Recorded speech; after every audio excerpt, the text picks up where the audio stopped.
Hey MMA fans, Cage Minds, Micah Frankel doing our results show for Strikeforce 38, Tate versus Rousey. There were 9 matchups. Let's get right to the action. First one, Connor Hune versus Ryan Couture. We had predicted Connor Hune to win with a unanimous decision victory. Totally didn't go our way. Ryan Couture proved to have the more growth since the last time we saw him. His striking was much better. His grappling was better than Hune's. Completely took control and dominated the fight. Even in the third round, got a top position, ground and pounded it out, got the first career TKO victory of his career, a third round TKO for Ryan Couture. Next matchup was Karos the Future Fodor versus Pat Bam Bam Healy. We predicted Fodor to win with a split decision, hoping his activity from the clinch, his use of chain submissions, and him being able to nullify takedowns would prevail over Pat Healy. Instead, Healy continued to beat up on smaller guys, put guys down, wear on them, use the ground and pound, grind out the victories. In the third round, though, he was able to sink in a submission and end this fight with the third round arm triangle. Pat Healy trying to make his way up to a lightweight title shot. Next matchup, Roger Bowling versus Brandon Sailing. Both of these guys were coming in on short notice. Roger Bowling, we predicted him to win with a unanimous decision. Seeing Brandon Sailing's a hard guy to finish, he has a very good jaw. But Bowling was going to be better everywhere, the striking, the grappling, and just a better all-around athlete.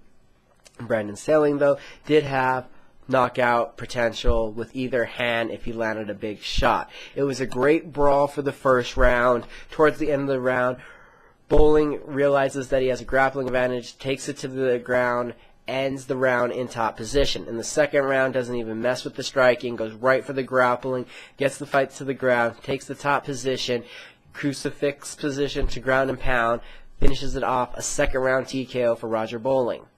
Next matchup was Sarah Kaufman versus Alexis Davis. We predicted Sarah Kaufman to win with the second round TKO, figuring she would show off her boxing skills, maybe open up more and throw some big shots, finish this fight with a knockout as she did earlier in her career.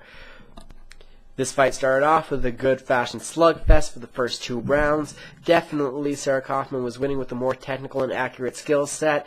Was up 2-0 going into the third round. In the third round, Alexis Davis took it to the ground, got some better positions, and even on one judge's scorecard was able to get a 10-8 round. That gave it a 29-29 draw on one judge's scorecard. 2 other judges saw it the way I saw it, 29-28, and Sarah Kaufman got a majority decision and is now still the #1 women's bantamweight contender in Strikeforce, awaiting the winner of the main event. Those were the prelims. We move on to the main card.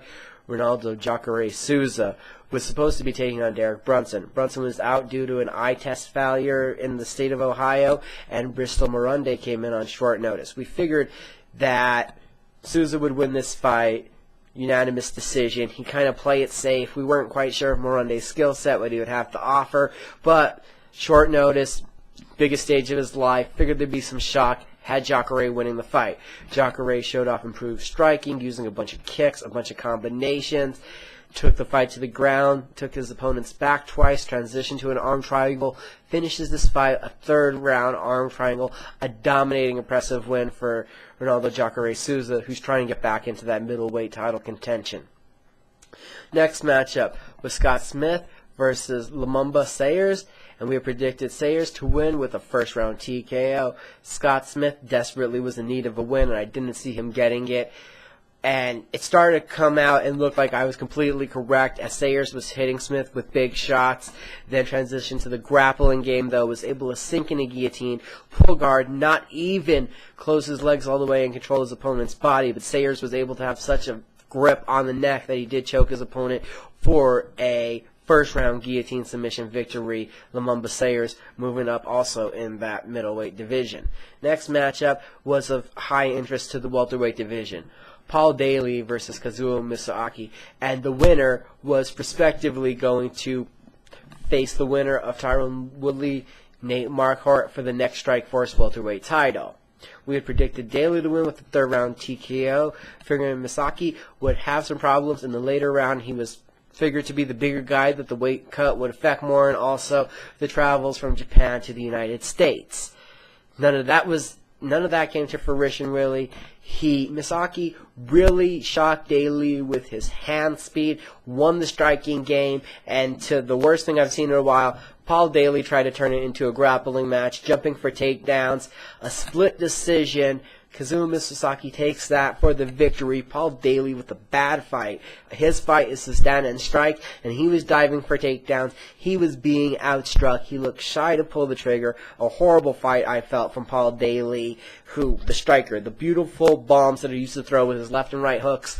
Now him diving for takedowns and not doing much damage on the ground. He had one good elbow the entire fight that did do pretty heavy amount of damage due to the cut and the bleeding to Kazuma Misaki, but Paul Daly really didn't do much to help his case in this fight. Really, he looked like the guy having the cardio troubles and the troubles the first time at welterweight. Misaki gets to moves on and gets a chance at that welterweight title and had a very good performance. Be interested to see how he looks his second time at welterweight. Now we're going on to the co-main event for this event. KJ Noons, Josh Thompson, the winner of this, perhaps looking at a lightweight title shot versus Gilbert Melendez. We predicted a third-round rear naked choke for Josh Thompson.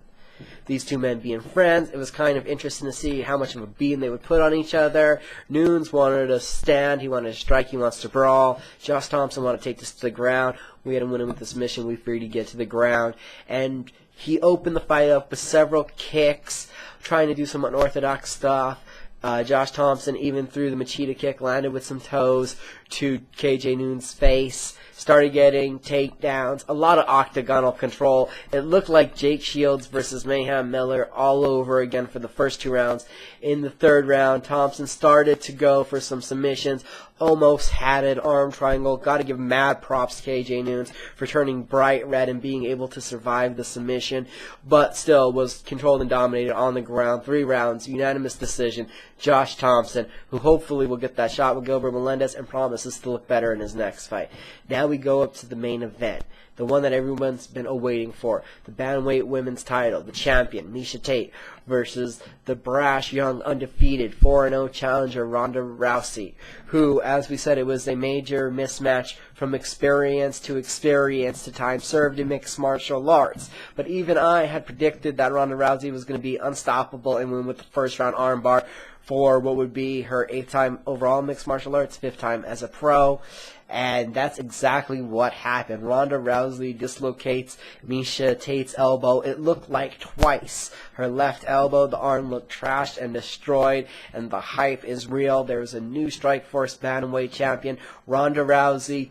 She reached her dream of being best in the world, and she is. She will await a matchup now with Sarah Kaufman, who poses a whole different set of challenges, as she's primarily a striker versus the judo player. So that was Strikeforce. It was exciting. It ended with an armbar like everyone predicted. It was a great night of fights. This was Cage Mind. We went 6-3 on our predictions. Thanks for watching the video. Subscribe to the videos. Like them. Leave us a comment. Hit us up on Twitter, Facebook. Uncage the Warrior within yourself. Have a good night.